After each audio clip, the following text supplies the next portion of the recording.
Boa noite. Boa noite. 8 de agosto de 2020. Os registros oficiais da pandemia totalizam mais de 100 mil mortes no Brasil. Mais de 100 mil vidas perdidas no intervalo de 20 semanas. O Congresso Nacional decreta luto oficial. O Supremo Tribunal Federal decreta luto oficial. O Palácio do Planalto não adota a medida. Num sábado de luto, o país se despede de Dom Pedro Casaldáliga, um dos líderes da teologia da libertação. E a atriz Chica Xavier, com 60 anos de história na dramaturgia nacional. No Líbano, uma batalha campal. Manifestantes enfrentam policiais depois da tragédia em Beirute. O Jornal Nacional está começando.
Todo cidadão brasileiro tem o direito à saúde. E todos os governantes brasileiros têm a obrigação de proporcionar aos cidadãos esse direito. As ações dos governantes precisam ter como objetivo diminuir o risco de a população ficar doente. E não somos nós que estamos dizendo isso. É a Constituição brasileira que todas as autoridades juraram respeitar. Está registrado no artigo 196. A saúde é direito de todos e dever do Estado garantido mediante políticas sociais e econômicas que visem à redução do risco de doença e de outros agravos e ao acesso universal e igualitário às ações e serviços para sua promoção, proteção e recuperação. Mas o Brasil está há 12 semanas sem um ministro da Saúde titular. São 85 dias desde o dia 15 de maio. 2 médicos de formação deixaram o cargo de ministro da Saúde porque pretendiam seguir as orientações da ciência. E o presidente Bolsonaro não concordou com essa postura deles. Primeiro, o presidente menosprezou a Covid, chamou de gripezinha. Depois, quando um repórter pediu que ele falasse sobre o número alto de mortes, Bolsonaro disse que não era coveiro. Disse 2 vezes, não sou coveiro. Quando os óbitos chegaram a 5.000, a resposta dele a um repórter foi um "e daí?". Agora o presidente repete que a pandemia é uma chuva e que todos vão se molhar.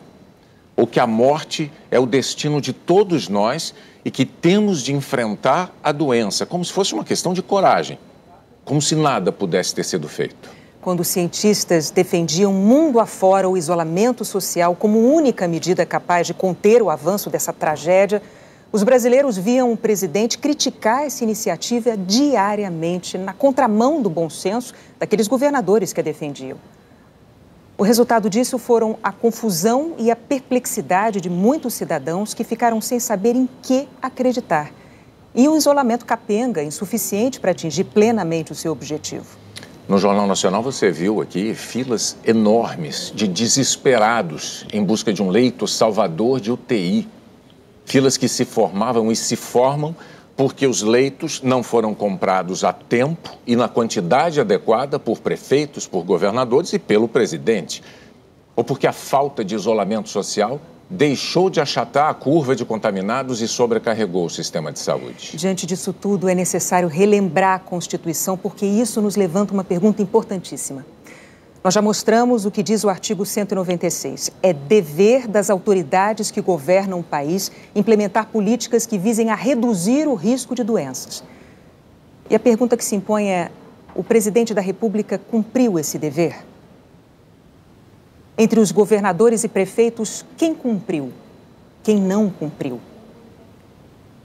Mais cedo ou mais tarde, o Brasil vai precisar de resposta para essas perguntas. É assim nas democracias e nas repúblicas, em que todos temos direitos e deveres e onde ninguém está acima da lei. Essa resposta vai ter que ser dada principalmente em respeito às famílias de mais de 100.000 brasileiros mortos, porque eles não podem ser vistos só como números. O Jornal Nacional não vai se cansar de repetir. Essas vidas perdidas eram de brasileiros como todos nós. Não eram pessoas que estavam fadadas a morrer por qualquer outro motivo. Elas morreram de Covid. Deixaram uma família em dor, amigos, colegas de trabalho, conhecidos. Nós não podemos nos anestesiar. 100.000 pessoas.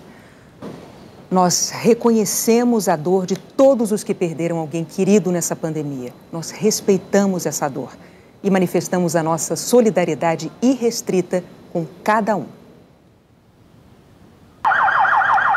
A homenagem dos colegas foi com um som bem conhecido de Sônia. O anel da formatura era o orgulho da técnica de enfermagem que abraçou tarde a profissão. Já com 2 filhos e contrariando o marido ciumento, ela retomou os estudos que tinha abandonado quando criança. Se formou e durante 25 anos cuidou de pessoas em Itapecerica da Serra, na Grande São Paulo. Eu lembro dela como vencedora. Cada dificuldade que tivemos na vida, nós conseguimos passar e conseguimos sobreviver. No meio da pandemia, a enfermeira virou paciente. Foi internada com Covid-19. Sônia completou 61 anos no dia 19 de julho. Passou o aniversário no hospital, já entubada, longe da família. E morreu 10 dias depois da doença que tanto temia. Ela falava que tinha medo de trabalhar, que avisava: ó, meu filho, as famílias estão sofrendo. Ela que sempre foi a base, né, da nossa família. Ela que sempre estruturou tudo que a gente fazia, os filhos, a neta. A vida da minha mãe era isso, né? Trabalhar e cuidar da família. Apaixonado por churrasco, Odigar era casado, pai de 2 filhos. Em casa ele era uma pessoa muito alegre, muito divertido, companheiro de 31 anos e só tem uma imagem linda dele junto conosco. Em Curitiba, onde morava, a firmeza e a simplicidade foram reconhecidas no trabalho, de inspetor a diretor e comandante emérito da Guarda Municipal. Mais uma história interrompida pelo coronavírus, que infectou a família inteira. Odigar lutou 29 dias na UTI e morreu essa semana aos 60 anos. É tudo muito rápido, é que nem um furacão mesmo, passa e faz um estrago e você ainda fica refém não sabendo se ela pode voltar. A Prefeitura de Curitiba decretou luto oficial e o comandante foi homenageado com uma carreata.